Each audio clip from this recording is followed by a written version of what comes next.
Good day everyone. Today I am discussing Hinduism. First, introduction to Hinduism. So Hinduism comes from the Persian word Hindu, literally means river. It means of the Indus Valley or simply Indian. Hindus call the religion Sanatana Dharma, eternal religion or eternal truth. Hinduism dates back over 5,000 years ago. The Indians themselves call their faith eternal teaching or law Dharma. Hinduism unites many different religious beliefs and different philosophical schools. Buddhism is considered one of the unorthodox schools of Hinduism. So, Buddhism, sa India rin nanggaling ang Buddhism around 2,500 years ago. So, Buddhism is considered one of its unorthodox schools in Hinduism. India has a very distinctive phenomenon of inclusivism, when other traditions, world outlooks are integrated into an already existing one. For example, Buddhism in India was overcome by incorporating and integrating this doctrine into the three Vedanta philosophy.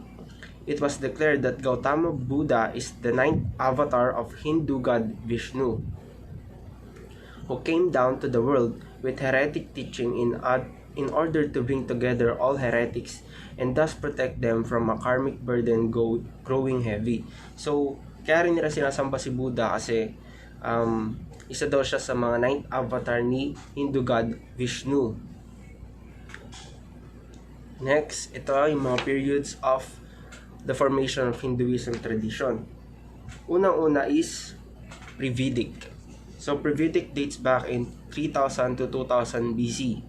So, Pre-Vedic age is the earliest traces of some form of religion in the Indian subcontinent were discovered at the excavated sites at the Harappan civilization. So, yung Pre-Vedic age ay based siya sa Harappan civilization nung mga na-excavate nilang mga bato or artifacts na galing sa Pre-Vedic age or sa Harappan civilization that is dated to have flourished between 3000 to 17,000 BC. So, susunod is Vedic. Vedic 2000 to 600 BC. The Vedic period is named for the Vedas, the oldest scriptures in Hinduism. So, yung Vedas, yun yung pinaka-oldest scriptures in Hinduism which is natagpuan nila and which were composed during this period. The period can divided into early Vedic 1750 to 1000 BCE and later Vedic to 1000 to 500 BCE. So hinati nila yung ginawa nilang early Vedic and later Vedic kasi merong differences between early and later Vedic. So ano nga ba yung mga differences nila? So ayon sa aking research, yung differences nila ay yung time nila ay na-divide, which is nung una ang systems nila, rights were formed, the society divided into states. Tapos nung huli na, it became castes. So ginawa nilang Brahmana, Kshatriya, Vaishya, and Sudra. Yun yung mga ginawa nilang castes. Yun yung mga castes sa India noong Vedic. Kaya nahati sila ng dalawa. So susunod ay ang Brahmanic Shramanic 600 BC. So kaya tinawag na Brahmanic Shramanic kasi nung era na to, nung 600 BC, dalawa yung umusbong na parang religious tradition sa India. So two different religious traditions were formed at the time. So Brahmanic, following the Vedic authority, and Shramanic, unorthodox, uniting various sects including Jainism and Buddhism. So yung Brahmanic, siya yung parang finalo lang niya yung Vedic na same lang din ng authority, ganon. Tapos yung Shramanic, siya yung parang nag-follow sa steps ng Buddhism sa India. So yun kasi para kasing dalawa yung religion doon. So bali ginawa niya ng Brahmanic Shramanic nung era na yan. Next, yan, Brahmanic, following the Vedic authority. Brahmanism, also called Brahmanism, developed out of the Vedic religion, incorporating non-Vedic religious ideas and expanding to a region stretching from the northwest Indian subcontinent to the Ganges Valley. So, Brahmanism included the Vedic corpus but also post-Vedic texts such as the Dharma Sutras and Dharma Sastras, which gave prominence to the priestly Brahm class of the society. So itong image na nakikita nyo dito, ito po, ang image na to ay ano siya, a page of Jaiminiya Arangyaka Gana found embedded in the Samaveda palm leaf manuscript. So Sanskrit yung sulat niya, and natagpuan nila to dating back from 600 BC, noong time ng Brahmanic and Shamanic. So Shamanic, an orthodox uniting various sects including Jainism and Buddhism. During the time of the Shamanic reform movements, many elements of the Vedic religion were lost. It is justified to see turning point between the Vedic religion and Hindu religions. So, ang nangyari dito, parang nasasapawan ng Shamanic ang Vedic religion. Kaya yan, sabi dito, many elements of the Vedic religion were lost. Yung practice nila ay magkaiba na. Hindi na kagaya ng dati ng Vedic. Tapos, susunod, Jainism. Jainism and Buddhism belong to the Shramana tradition. These religions rose into prominence in 700 to 500 BCE. So, ayan yung Shramana and Jainism, Buddhism, and Shramana. Yan na yung Shamanic. Pinapaliwanag dito is Shamanic. So, nag-rose daw siya noong 700 to 500 BCE in the Magadha Kingdom, reflecting the cosmology and anthropology of much older pre-Aryan upper class of northeastern India. So, and were responsible for the related concepts of samsara, the cycle of birth and death, and moksha, liberation from that cycle. So, dito, na-discover nila yung anthropology, na yung pag-aaral yan ng humans na much older ang nagpasimula ng Shamanic or Jainism and Buddhism ay ang Magadha Kingdom, mga upper class ng mga northeastern India. So, medyo mga ang tawag dito sa Pilipinas ay mga maharlikang tao. So, meron silang tinatawag na related concepts na samsara, the cycle of birth and death. So, parang dito wala silang, and moksha, liberation from that cycle. So, cycle lang, life, death. And the Shramana movement challenged the orthodoxy of the rituals. The Shamanas were wandering ascetics distinct from Vedism, Mahavira, prominent of Jainism and Buddhism. So, kung nakikita niyo yung figure dito, medyo maliit. Yan ay ang statue ni Gautama Buddha from Sarnath, Uttar Pradesh, India. So, yung figure na yan ay dated back pa from 4th century CE or 400 BCE. So, saktong-sakto siya dun sa era ng Brahmanic and Shamanic. Okay, next is Hinduism consolidation. So, yan ay 200 BC to 400 AD. It is the period of formation of Shastras, Puranas, establishment and definition of norms of religious, ethical, social, and political, and economic, sensual life, or family and artistic. So, ano nga ba ito? Yan. Puranic Hinduism was a multiplex belief system which grew and expanded as it absorbed and synthesized polaristic ideas and cultic tradition. So, next is the Brahmanism of the Dharma Sastras and the Simitrus underwent radical transformation. So, yung nangyari dito sa consolidation era ay yung Brahmanism nag-transform na siya as nag-underwent siya ng radical transformation, the hands of the Purana composer. So yung mga Puranic, sila yung humawak ng Hinduism consolidation and resulting to the rise of Puranic Hinduism. So yung consolidation, yun na yung rise ng Puranic Hinduism sa India.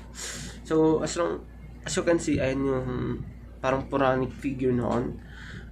The mythology in the Puranas has inspired many reliefs and sculptures. So nung time ng mga Puranic, ayan yung mga ginagawa nila, nag-i-sculpt sila na natatagpuan yan sa mga Hindu temples.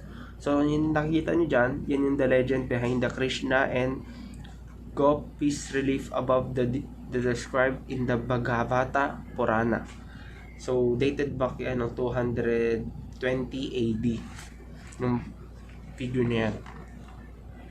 Next is classical Hinduism. So classical Hinduism is from 300 to 1200 century. So classical Hinduism, religious, social, ritual systems were fully formed, and monasteries flourished, philosophical schools were formed. So dito na nade-develop ang mga ng classical Hinduism, na meron ng mga monasteries, mga philosophical schools. Ayan. So ano na yan, parang ina-educate na nila lahat ng mga believers. Ayan.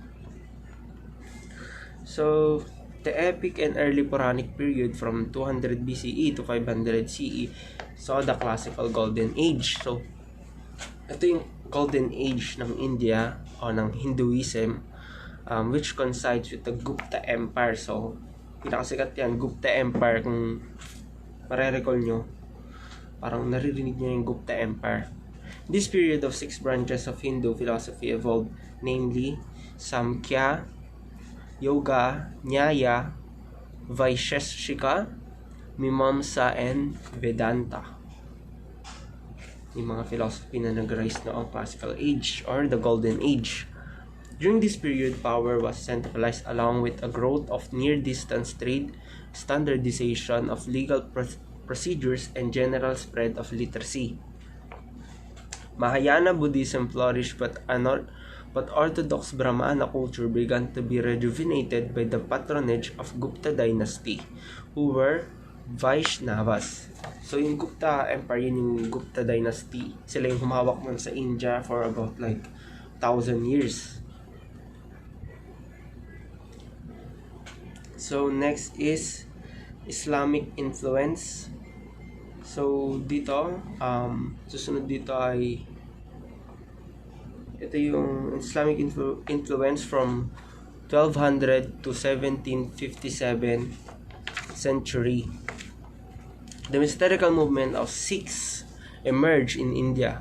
So yung Sikhs na yan, isang religion din yan sa India, and maraming ganyan dito. Lalo na yung meron akong mga kaibigan na Indian, yung religion po nila ay Sikhs. So on the one hand, the resistance to the Islamic world outlook was rising. On the other hand, new reformarity and synthetic religious and philosophical movements emerged. So, ang nangyari kasi dito sa India noon ay sinakop sila ng mga Islams. So, yung mga religion nila naapektuhan, parang nandito sa Pilipinas, sinakop tayo ng mga Spaniards, kaya karamihan sa atin ngayon ay Roman Catholic. So, ang nangyari, though Islam came to the Indian subcontinent in the early 7th century with the advent of Arab traders, it started impacting Indian religion after 10th century, and particularly after the 12th century with the establishment and the expansion of Islamic rule. So 7th century pa pala pumunta yung mga Islam sa India para mag-trade lang, pero nai-influence na nila yung religion ng India noong 10th and 12th century. Next, there was widespread practice of raids, seizure, and enslavement of families of Hindus. So, ayun na nga, nung sinasakop sila ng India, parang nangyari din dito sa Pilipinas nung meron yung mga Spaniards or mga Hapon, gano'n. Merong mga raids, seizure and enslavement of families of Hindus. So, ginagawa silang slave ng mga Islam, and then binebenta sila sa mga sultanate ng cities or exported to Central Asia. So some texts suggest a number of Hindus were forcibly converted to Islam. So ayun, sobrang dami nun ng mga Hindus na nag-convert through Islam para hindi sila gawing slave or i-raid, ganun.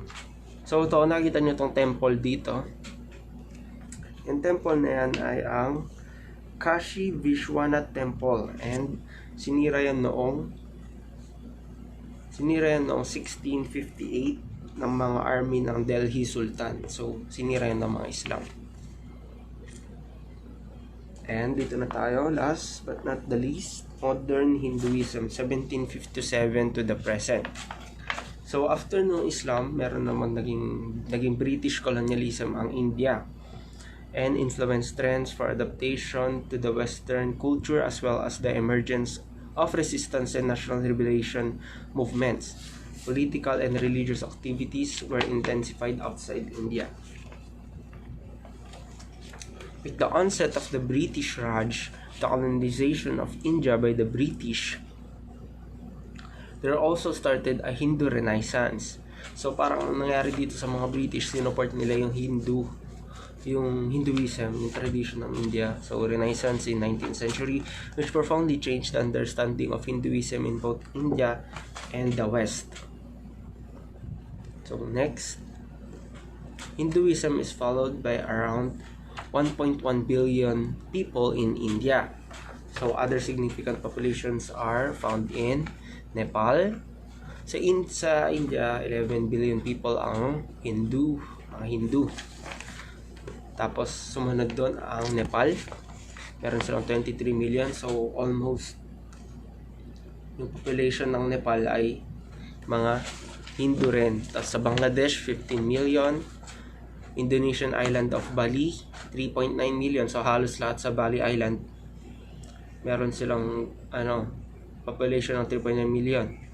The majority of the Vietnamese Cham people also follow Hinduism, with the largest proportion in 9th One province. So sa 9th One province, dun yung pinakamaraming mga Hindus ng bansang Vietnam. So makikita nyo dyan, I see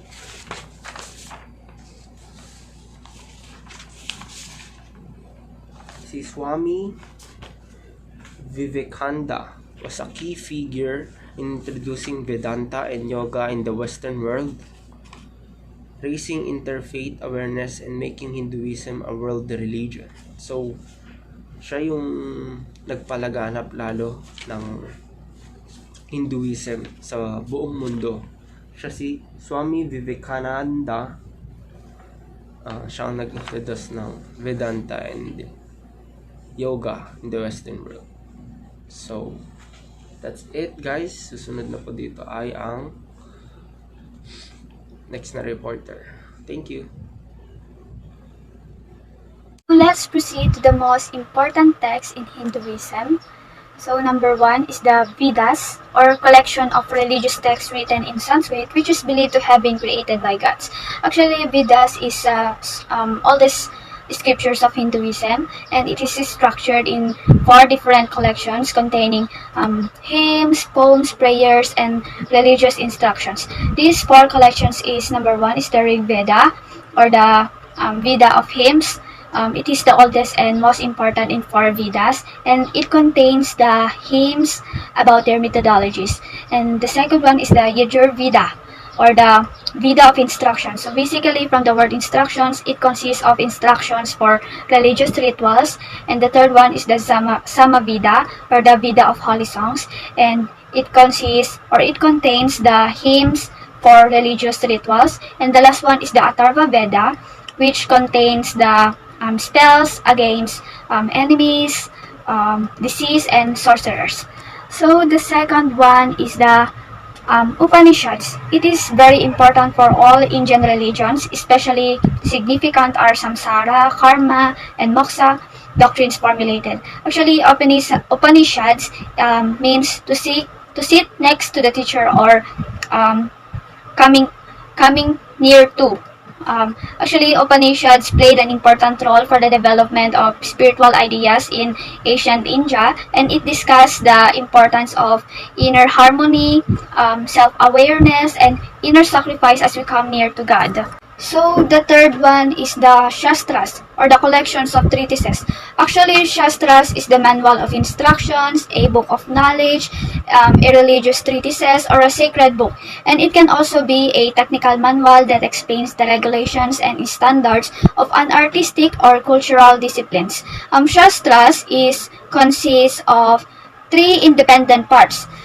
So one of its parts is the Dharma Shastras, mainly for ritual, ethical, and social philosophy. The second one is the Artha Shastras, where Artha means benefit. So basically, ito yung benefit na nakukuha natin on political and economic areas. And the third one is the Karma Shastras, where karma means sensual pleasures. So ito yung sensual pleasures on family and sensual life. So the last part of the most important text in Hinduism is the Puranas, which is the literature of historical legends. Actually, Puranas consists of ancient stories that deals with the creation, genealogies of deities and patriarchs, rulers for living, descriptions of various worlds, and many of the popular myths and stories. So some of them are the main poetic texts and books such as the Ramayana or the Rama's Journey, the Bhagavata Purana or the story of the Lord, the Mahabharata or the great epic of the Bharata dynasty, and the Bhagavad Gita that tells the essence of teaching about the spiritual and life duties. So let's now move and discuss the key concepts of Hinduism. The first one is God. Most Hindus believe in one or another God, the eternal origin, being or reality o yung sinatawag nilang Ikamsat or the oneness or Tad Ikam. Actually, Hindus believe in so many gods and goddesses, but it does not contradict to the Indian monotheism or those religions who only believe in one God because they believe that the worships of those gods can also be the path to one perfect God. The second one is Brahman. It is one unchanging and eternal reality. Yes, it is the unchanging, infinite, immanent, and transcendent reality, which is the divine ground of all matter, energy, time, space, being, and everything beyond in this universe. The third one is Dharma.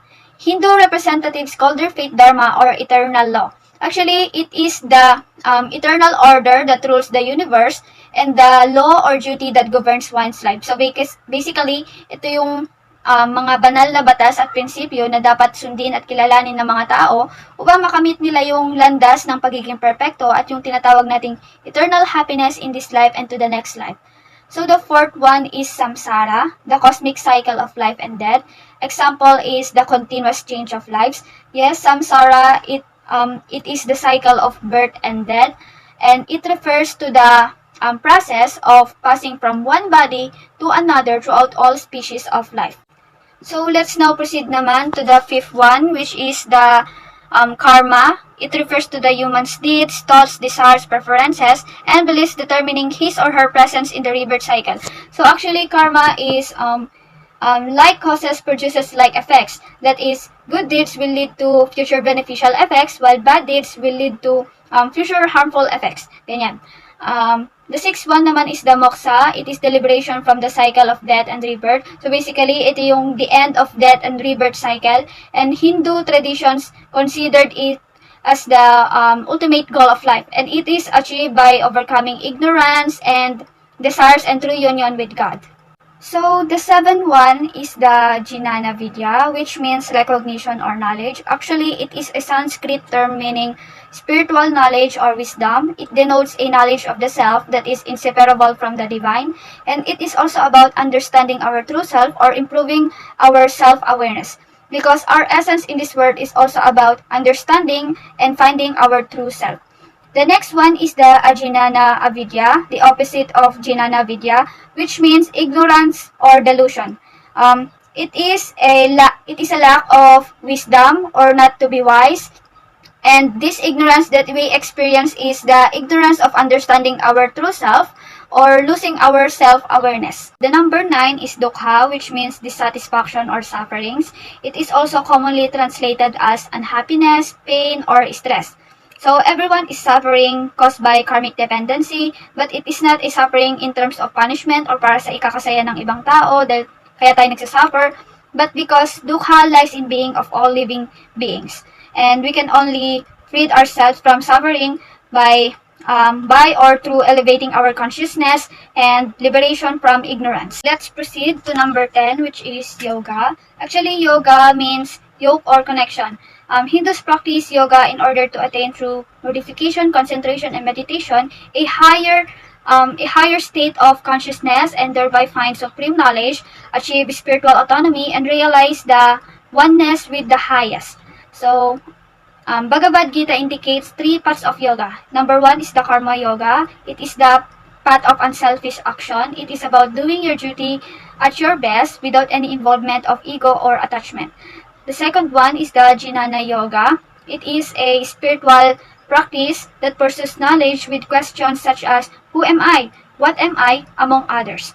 And the last one is the Bhakti yoga. It is a spiritual path that focuses on loving devotion towards any personal deity. So, the last key concept of Hinduism is the Patanjali, which describe the 8 steps of yoga. Actually, the first 2 steps are meant for ethics. The other 3 steps are related to the discipline of the body and senses for meditation. And the remaining 3 steps are related to the soothing of the mind and thoughts. So the first step is the yama, which is the 5 abstentions from violence, injustice, theft, sex, and greed. The second one is the niyama, which is the 5 precepts to be observed, such as the cleanliness, satisfaction with life and current situations, simplicity, and learning and obedience to God.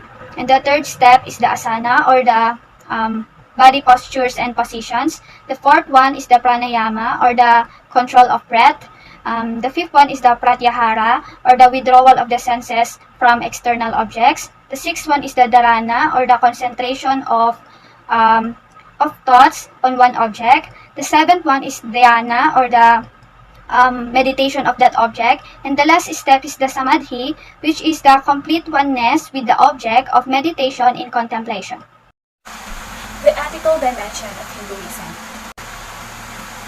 The ethical dimension of Hinduism can be illustrated in 2 ways. First, we have the merits of building a temple, or the Agni Purana. Number 2, the Tridas, Bradaranyaka Upanishad. And number 3 is the Ahimsa. First, we're going to talk about the merits of building a temple. Agni Purana. So, Agni Purana is a Sanskrit word meaning fire and connotes the fire god of Hinduism. He is also the guardian deity of the southeast direction and is typically found in southeast corners of Hindu temples. Agni Purana builds a temple for him to save the endless worlds and himself to attain the immortality. One hand signifies the immortality and the other is a symbol of life.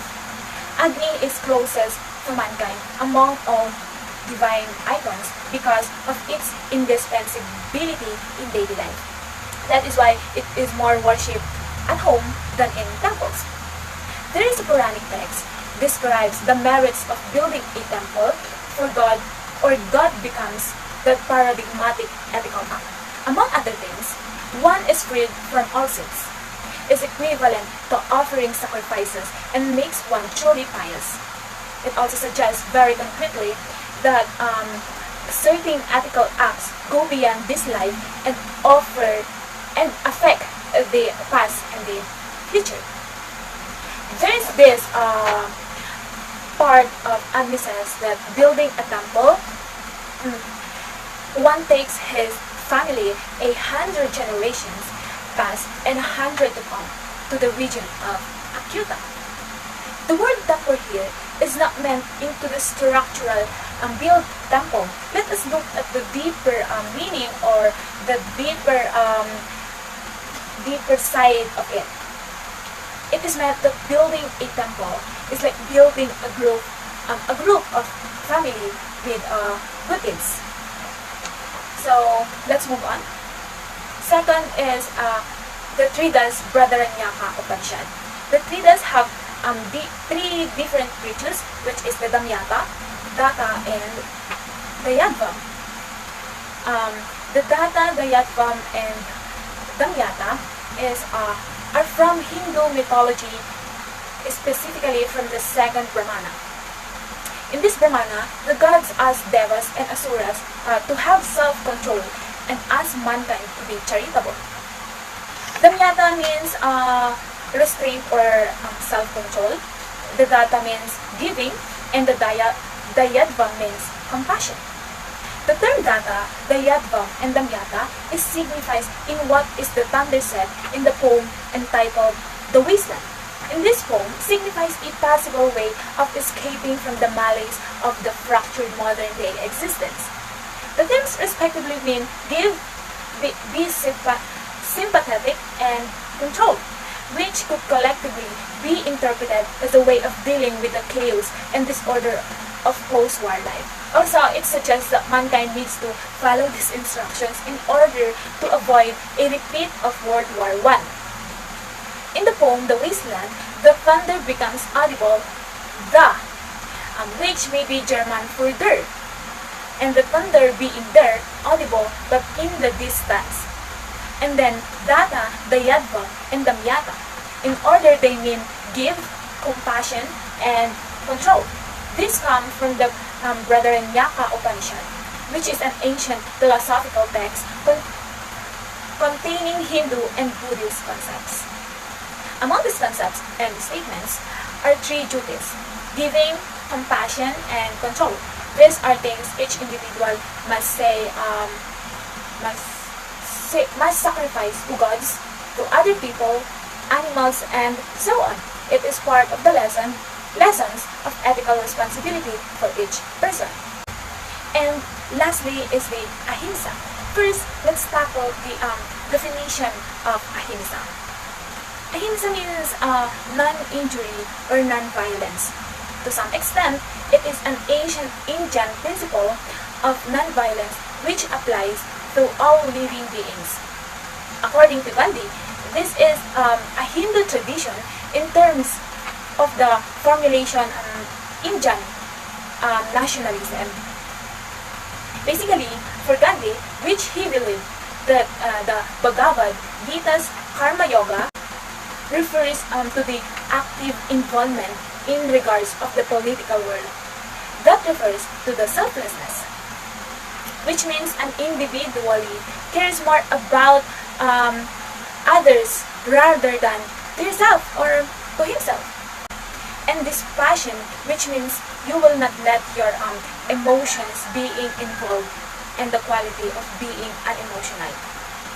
Ahimsa carried and bring the love of Manu, the sense of doing the right one, and what is beneficiary to the citizen or an individual in a good way, and not in a violent manner. The ahimsa is only way and path to the truth and God. There are three paths, which is including the Kamamarga, the Inamarga, and the Bhaktimarga. Kamamarga means refers to the path of words and action. The second one is the path of knowledge, and the third one is refers to the path of devotion to God. We also have the 4 stages of life. The first one is the Brahmakarga, which means refers to the school years which we grow and learn. The second one is the Grasta, which refers to the marriage, family, and career.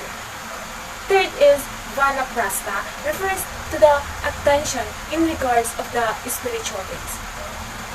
We also have the Sangrasu, which refers to the abandon of the world to seek spiritual things. We also have the 3 depths: the depth to God, the depths to sages and saints, and the depth to the ancestors. We also have the 4 purposes of life: the Dharma, the Artha, the Kama, and the Moksha. We also have the 10 commandments.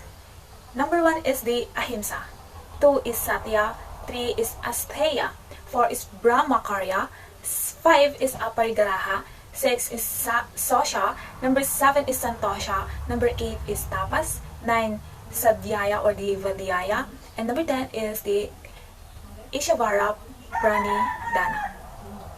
Summary note and other relevant information about Hinduism. One can believe a wide variety of things about God, the universe, and the path to liberation and still be considered a Hindu. Most forms of Hinduism are heliastic, which means they worship a single deity known as Brahman. But even if Hindus are heliastic, they still recognize other god and goddesses like Saraswati, Harihara, Lakshmi, and Ardhanarishvara. Some followers believe there are multiple paths to reaching their God. The first path is Karma Marga or the path of works and action. Second is Nanya Marga or the path of knowledge. And third is Bhakti Marga or the path of devotion to God. Through this one, sages call it by different names. The most well-known Hindu saying about religion. System of faith may be different, but God is one. They are devoted followers of one of the principal gods, Shiva, Vishnu, or Shakti, and often others besides. Yet, all these are regarded as manifestation of a single reality. However, there are some beliefs common to nearly all forms of Hinduism that can be identified, and these basic beliefs are generally regarded as boundaries outside of which lies either heresy or non-Hindu religion.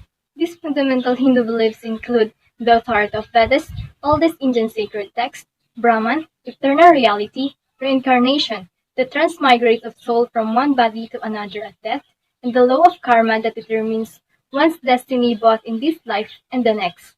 Note that a specific belief about God or gods is not considered one of the essentials, which is a major difference between Hinduism and strictly monotheistic religions like Christianity, Judaism, Islam, and Sikhism. One of the key thoughts of Hinduism is Atman, or belief in soul. This philosophy holds that all living creatures have a soul, and they're all part of the Supreme Soul. For example, Hindus consider the cow a sacred symbol of life that should be protected. It has a special role in Hindu mythologies, Kamadhenu, a wish-fulfilling cow. In the Vedas, the cow is associated with Aditi, the mother of all the gods. The ultimate goal of Hindus is to release moksha from the cycle of rebirth samsara. The goal is to achieve moksha or salvation, which ends the cycle of rebirths to become part of the Absolute Soul. And that's where my report ends. Thank you for listening. God bless.